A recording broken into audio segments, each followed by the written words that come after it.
Assalamualaikum. Waalaikumsalam. Punten teteh tiasa nyuhunkeun waktu sakedah.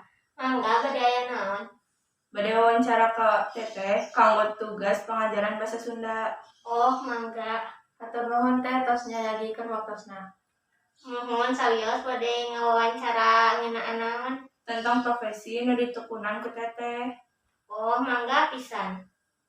Pertarosan kahiji, ari teteh teh profesina janten naon?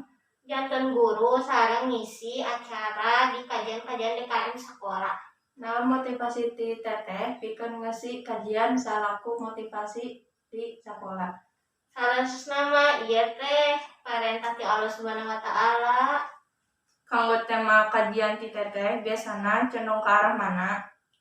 Salasna mah campur agamana aya, tapi condongna mah ka manajemen sareng administrasi.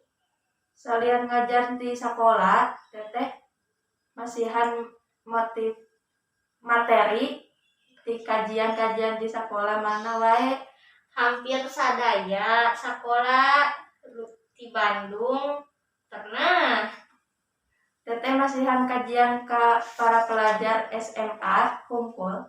Leres di tingkatan sareng kanggo murang kali SD SMP. Wah, SMP mah henteu. Aya pesen ti teteh kanggo para pelajar sadaya. Kedah rajin belajar wae sareng ulah hilap dibarengan ku ibadah taat sareng agama. Hatur nuhun teh cekap sakitu wae wawancarana. Nuhun sami-sami. Assalamualaikum warahmatullahi wabarakatuh. Waalaikumsalam warahmatullahi wabarakatuh.